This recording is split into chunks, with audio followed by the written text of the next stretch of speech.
Joint mobility. Joint mobility is a great way to gently introduce your body to exercise. We're going to go from the top down, starting with the neck. So I'm placing my hands to the base of my neck here, keeping my shoulders down. We're going to start with something simple. We're going to look left and right, leading with the cheekbone, keeping the shoulders away from the ears. And I'm just working in a pain-free range of motion. I'm going to do this on five times on each side. Next, keeping with the simplicity, we'll take the chin up to the ceiling and pull it into the neck like you're making a double chin. Make sure it doesn't collapse the chest, so the neck stays tall.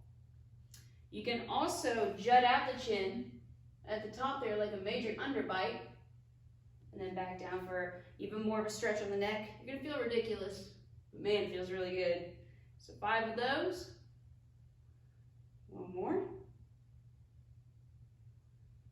Good. Next is shoulder rolls. So I'm going to pull my shoulder blades forward like I'm making a hunchback. Next, I'm going to shrug my shoulders up to the ears, and I'm going to pinch my shoulder blades back and even lift my chest up to the ceiling, and then pull them down away from the ears and roll back forward. So we're doing this nice and easy, nothing fast. I'm even involving my hands. My thumbs turn in as my shoulders go in, and they start to turn out as my shoulder blades pinch back. So getting the whole arm involved, get a little bit more mobility in there. 2 more. Last one. Good. Moving on to the shoulder socket itself. So I'm going to start by turning my pinky forward, the palm to the outside. I'm going to keep my arm as straight as I can and my torso facing forward as I do a backstroke back, keeping the arm straight, especially as you start to go backwards. And again, you're working in that pain-free range of motion. Don't be surprised if you hear some pops and crackles with any of this. It's stuff that's getting moved a little bit in a way it hasn't been used to, but the more you do this, the less you're going to hear those pops and crackles. All right, so go ahead and switch to the other side. Pinky forward, palm out, going all the way back, trying to keep that arm straight as best as you can. Here's 3. You can also do this with the palm against the wall.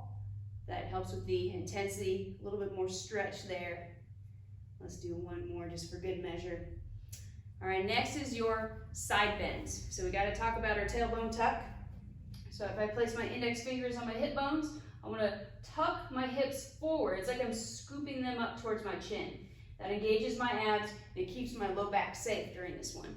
So make sure you have the scoop of the hips, and then there you can take the hands up to the ears and you're bending at that floating rib, that last little rib bone there from side to side. You can also think about it's like you're bending at your belly button.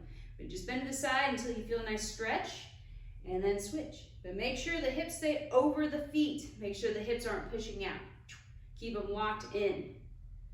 You can also play around with reaching the arm overhead. Put a little bit more mobility in the shoulders. Make sure you're exhaling every time you bend as well. Let's do 2 more, 1 more each side. Good, and that's your side bends. Next, we're moving down to the floor. Our good old tabletop, our cat-cow. So my shoulders are over the wrists, hips over the knees. My arms stay straight for this one. So first I'm gonna arch my spine up. I have the same tailbone tuck here, that hip tuck, that scoop of the hips. My shoulder blades are pulling away from one another as I'm into this cat back. Then I do the opposite. Head comes up, butt comes up, belly sags down. It's like my breastbone plate is pressing through the center of my arms. I'm going to pause here for a moment, and then we can involve our breath here too. I'm exhaling to cat. At the end of the exhale, inhale to cow. So we're doing 5 of these as well. This is number 3. And go nice and slow. All of these are nice and slow and easy.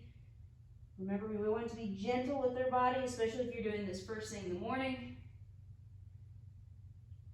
I already lost count, but I think that's 4. We'll just do 1 more for good measure. This is a great one. All right, good. We're going to stay here in this tabletop. You can keep the palms on the floor. You can also go to the fists if your wrists don't like that bend. We're going to start by extending one leg behind us. Keep the hips level with the shoulders. They're parallel with the floor. Start with my toes pointing down, but now I'm going to turn them out to the side, hurdle up, Dip the knee down and press straight behind again. Trying to keep those hips as level as you can and those arms as straight as you can. That opposite arm will want to bend, so keep an extra eye on that one. Okay, we got 2 more on this side. That's 5. Good. Setting that knee down. Reset your tabletop if you need to. Extending the other leg back. Make sure those hips are even. Turn the toes out. Hurdle over. Press behind. Find that glute. Squeeze that glute as that heel starts to extend back again. That's 3, 4, and 5. Setting that down. Now we're going to go all the way down to the floor, flat on our back, for some T-rolls. So you're flat on your spine, your arm's going to be out from your shoulders, and the goal is to keep the shoulders flat the entire time. And gently squeezing my knees together, and I'm going to turn my knees or rotate my knees to one direction. Note that my foot is stacked on top of the bottom foot, so that foot can stay stacked. You're going to go down to the side as far as you can, coming back up to the top, and then rotating to the other side. Again, my knees are stacked, they're not staggered. So keep them stacked like pancakes, not stacked like dominoes. So you can slowly move back and forth this way. You can also turn the head in the opposite direction of the knees. Again, make sure you're doing this nice and easy. Nothing fast about this one at all. If you need a little bit more mobility, you can take the top leg and extend it out. Now only do this one if your knees are all the way down on the ground. You can still turn the head as well. Know that I'm flexing the foot and I'm really reaching through that foot. Then tuck it in, come back to center, then to the opposite side, extending that leg, press through that heel, come back to the center. So a little bit of variety with that T-roll. Then finally, flipping onto our bellies. Again, we have the arms out like a T. This one is called your scorpion. So if you're not familiar with this one, watch it first before you try it. Arms are out like a T. I'm going to look at one of my hands. The goal here is to keep the hands in the same spot. Keep them sticky. The tendency is that they want to slide. Let's see if you can keep them in the same spot. So I'm looking at my hand, and then the same side toes are going to pop up. So I'm looking at my right hand, my right toes pop up. Then I lift my right knee, and then finally I twist to the opposite side.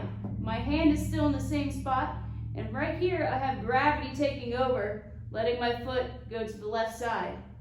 I'm going to pause here for a moment, and then go back the way I came, still keeping the knee up, until my hips are back down on the ground. Drop the knee, drop the toes, and then we flip.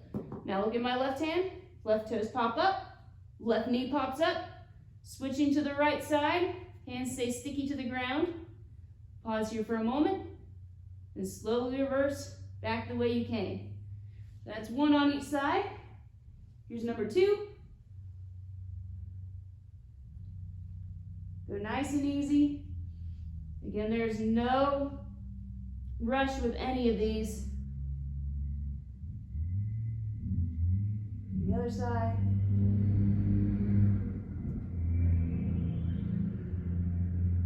To the other side, almost there. Let's do one more on each side and we'll call it good. Hopefully you guys are feeling a bit more loose. Your body's feeling a little bit more awake now. After you're done with this one, you can pop on up. And now, with your joint mobility done, you're limbered up to do your workout. Have fun, guys.